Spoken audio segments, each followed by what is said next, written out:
Channel को subscribe जरूर करें, शेयर करें। आप देख रहे हैं एस न्यूज 24 की खबर। भारत रत्न बाबा साहब डॉक्टर अंबेडकर, जन्म 14 अप्रैल 1891, निधन 6 दिसंबर 1956। बाबा साहब डॉक्टर भीमराव अंबेडकर का जन्म मध्य प्रदेश के इंदौर जिले के महू छावनी में महार जाति में हुआ था। उनके पिता का नाम रामजी मालोजी सकपाल तथा माता का नाम भीमाबाई था। वह अपने माता पिता की 14वीं संतान थे। उनके बचपन का नाम रामजी सकपाल था। उनका परिवार कबीर पंथ को मानने वाला मराठी मूल का था, जो महाराष्ट्र के रत्नागिरी जिले के आंबाडवे गांव का निवासी था। जिस समय भीमराव का जन्म हुआ उस समय भारत में ऊंच नीच, छुआछूत, जातिवाद चरम सीमा पर था, जिसका उन्हें बचपन से सामना करना पड़ा। परंतु वो कभी डगमगाए नहीं, बल्कि सवर्णों द्वारा शूद्रों बहुजनों के छीने गए अधिकारों को दिलाने हेतु आजीवन संघर्ष करते रहे।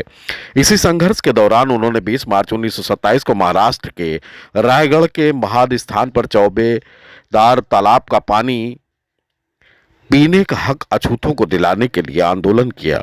उन्होंने शूद्रों के इस हक छीनकर उन्हें गुलाम, नीच, अछूत बनाने वाली मनुस्मृति को महाराष्ट्र के महाड़ गांव में 25 दिसंबर 1927 को जलाया था तथा 2 मार्च 1930 को नासिक के कालाराम मंदिर में प्रवेश हेतु सत्याग्रह किया था। बाबा साहब अंबेडकर ने मनुस्मृति द्वारा शूद्रों बहुजनों पर थोपे गए कायदे कानूनों को खत्म कर समानता, स्वतंत्रता और भाईचारा एवं न्याय आधारित संविधान की रचना कर सभी को समान अधिकार दिए और संसार का सबसे बेहतरीन संविधान बनाया।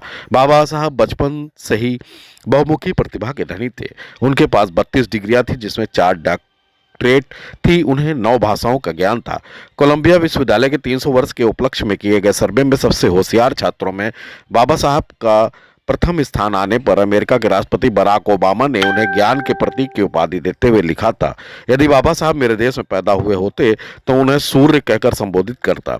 ऐसा सूर्य जिसने अपने अद्भुत ज्ञान से सामाजिक, आर्थिक, राजनीतिक क्षेत्र में पूरी दुनिया का अलौकिक किया हो। बाबा साहब ने बहुजनों को आत्मनिर्भर बनाने हेतु शिक्षित करो, संघर्ष करो, संगठित करो का नारा दिया था। शिक्षा के महत्व को ध्यान में रखकर ही उन्होंने मुंबई में 1946 में सिद्धार्थ कॉलेज का तथा औरंगाबाद में 1991 में मिलिंद कॉलेज की स्थापना की थी। उन्होंने कहा था कि हिंदू धर्म का त्याग किए बिना दलित पिछड़ों का सामाजिक, आर्थिक और राजनीतिक रूप से मजबूत होना असंभव है। इसलिए उन्होंने 13 अक्टूबर 1935 को हिंदू धर्म छोड़ने की घोषणा कर अमल करते हुए 14 अक्टूबर 1956 को नागपुर, महाराष्ट्र में 5 लाख से अधिक अनुयायियों के साथ हिंदू धर्म छोड़कर बौद्ध धर्म ग्रहण किया था। बाबा साहब डॉक्टर अंबेडकर ने अपने जीवन काल में 40 से अधिक पुस्तकें लिखी, जिसमें जाति भेद का उच्छेद, शूद्र कौन थे, अछूत कौन और कैसे क्रांति प्रतिक्रांति, बुद्ध और उनका धम्म आदि प्रमुख पुस्तकें हैं। यही नहीं, भारत सरकार उनके द्वारा लिखित संपूर्ण वाङ्मय नाम से 40 खंड प्रकाशित कर चुकी है, जिनमें बहुजनों को अपना सही इतिहास जानने हेतु उक्त पुस्तकों का अध्ययन करना चाहिए। बाबा साहब डॉक्टर अंबेडकर के ज्ञान, त्याग एवं संघर्ष की दुनिया में कोई मिसाल नहीं। उनसे किसी की तुलना करना सूर्य के सामने दीपक जलाने के बराबर है।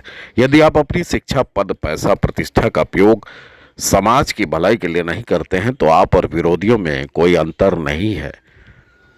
बाबा साहब भीमराव अंबेडकर जी की जयंती पर ढेर सारी शुभकामनाएं।